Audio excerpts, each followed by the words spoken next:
An age-old debate still raging amongst younger bass players, newer bass players, and subscribers of the Fender slash Squire line of basses, brand of basses, is which is better, the jazz or the precision?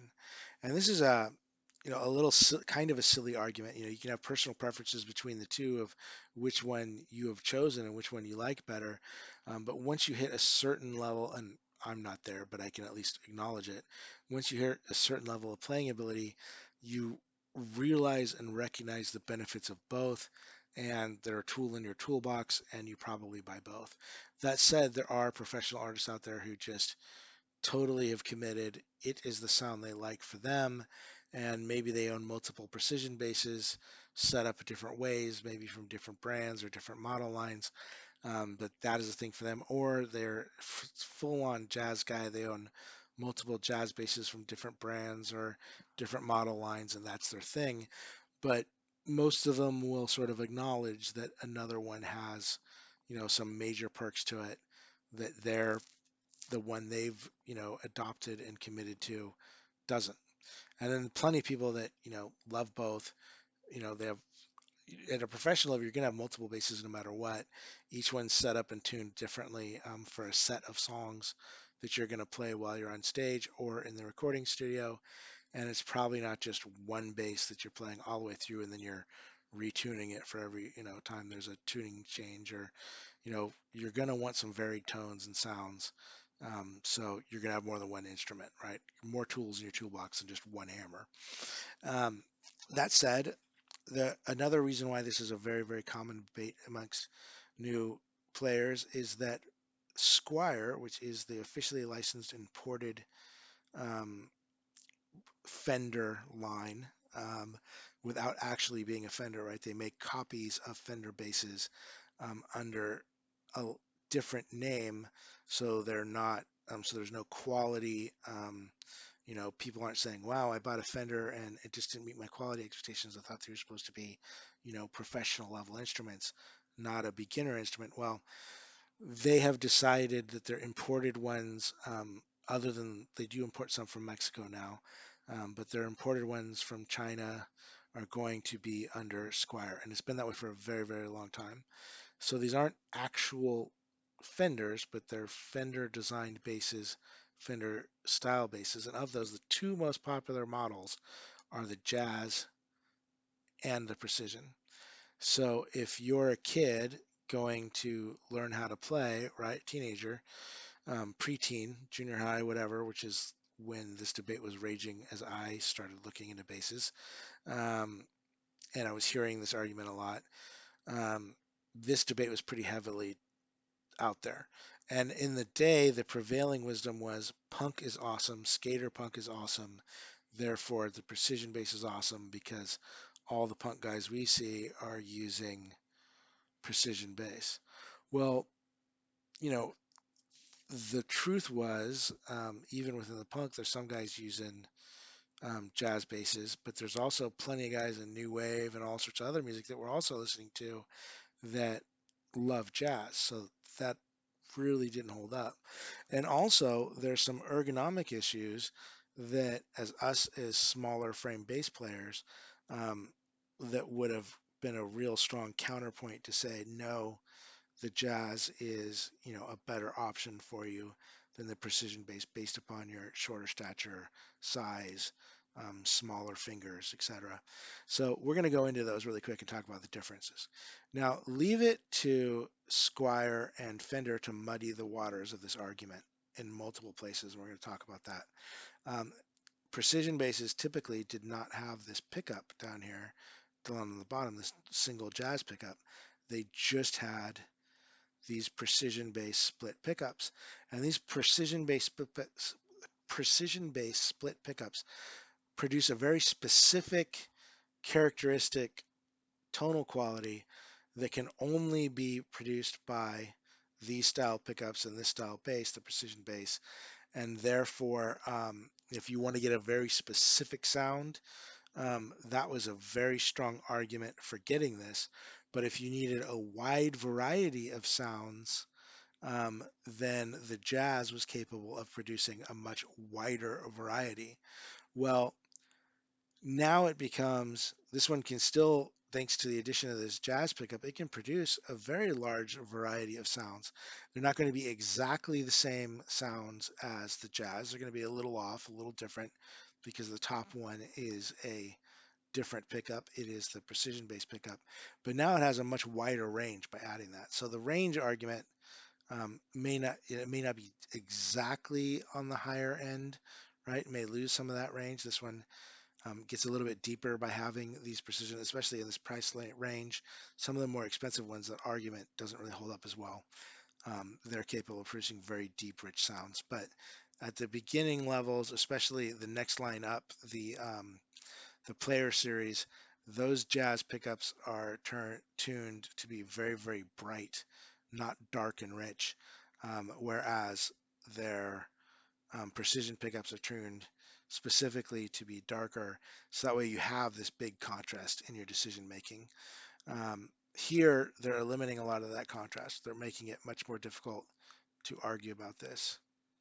It's hard to see. I'm going to switch to the red and see if you see it a little better. Um, so now your question becomes, what genre of music do I want to play? Well, most of them have a wide variety. Okay, what specific artist and songs do I admire most and I'll be playing most often? What sound am I going for because I want to sound just like so and so? Well, you look at what he plays most often, and that's the option to go there. But that doesn't mean the bass will be very comfortable for you, right? And so those are things to take into consideration. So ergonomics wise, these used to be all slab. There were no contours like the original 50s. They've muddied the waters and added a contour here and a contour and back, right? So now your arm, you can lean over a little bit easier and see what you're doing when you're learning, and your arm now sweeps through without the wood pinching in your arm. But there is a lot more wood here, so maybe it is still pinching your arm, maybe it is still pinching in your gut. There's also a different shape here for resting on your knee, or when you're standing and playing hanging from a strap. Um, there's a lot of wood in your way. Speaking of wood being in your way, it has a thicker and wider neck, both widthwise and depthwise, than the Jazz. So it makes it more difficult for most people to play this. If you have really, really long fingers, that argument goes away considerably. For most of us, we're stretching and reaching to play, so we get fatigued a little faster and our hand hurts a little bit more. People will say that is because you have improper technique. Well, maybe as an adult, yes, my technique could be better, but if I'm younger and have shorter fingers, there are physical limitations there, right, that you're running into. And I'm definitely, even when I'm not being lazy and using proper technique, I definitely, as much as I can as an intermediate player, um, I wear myself and get a lot sore. I wear myself out a lot quicker playing on a precision based neck than I do on a jazz. So for me, that is a perk. Which one is going to be my go-to when I own both? If I own both, I would reach for the jazz more often unless the song specifically demanded I need the precision. In which case, there's a little bit of adjustment, so I'm gonna have to practice on both. But if you're just goofing around for giggles, if you can actually play, then it's probably only a minor adjustment. You'll hit a few wrong notes, but it won't be massive. Let's look at the jazz. Every time I come here, I'm trying to make a video, it slows down on me. So much more, a totally different body shape, less material down here, a little tiny bit more here while it sweeps out to make room for it sitting on your leg.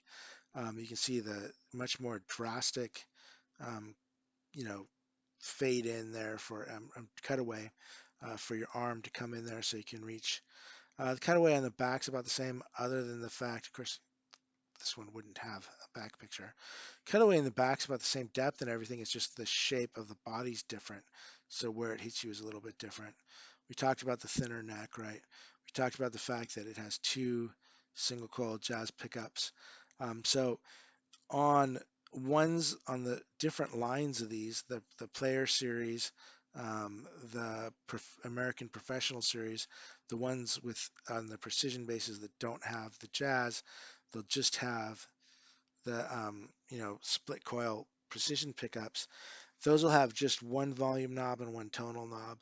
On the ones that are PJ and have two separate pickups, one top, one bottom, just like these jazz do, they'll have a volume control for the top knob, a volume control for the bottom knob, and then your volumes that you turn those up at affects the sound, as well as this tone knob down here affects sound. So jazz bass, at the Squier affinity level, they function exactly the same. They have the same number of pickups. Um, so overall length is roughly the same. The bridge, that's this part down here, it's the same. Tuners are the same, right? The wood choices, quality of wood, the tonal differences between the wood, the weight of the wood. Um, Weight overall, I got to assume the precision bass is slightly heavier, but I doubt it's much difference. There's more material there, so I would assume so. But you know, other than slight changes in, or other than slight tonal changes at this quality level, right? Because they're both fairly muted, right? But other than differences in the sound, what sound are you looking for? Who do I want to most emulate? And then it becomes all about ergonomics. What fits your body better? And I would suggest that coming if you want to remove the ego from it as a beginning player or a new player, the what fits your body better should be a more important criteria than who does it most sound like. But that's my personal opinion. Please post your opinions. Let me know why you chose the bass that you chose. Please tell me if you disagree with me. Please be polite about it, but tell me that you disagree with me, because I want to create a sample size here for people looking at this and trying to get opinions of what's better. Let's get a sample size bigger than one, bigger than two, bigger than 10. Let's give, people considering what should be the base for them. Let's give them lots of feedback and this criteria that I didn't mention if I missed something about why you think one is better than the other. I do have some videos on best beginner basses for kids, best beginner basses for preteen to adult in my YouTube channel. Please check those out. I really appreciate it. I have a little more in-depth video that I have on a Squier Affinity jazz bass that I bought used off of eBay already up there. I will be posting a video on a Squier Precision bass that when they still were just precision basses and didn't have that jazz on there that I bought talking about it. It's a bit of a unicorn. Um, I talked a lot about how I prefer a jazz neck. Mine came with a jazz neck for a couple of years there. They made them with jazz necks, nice and thin.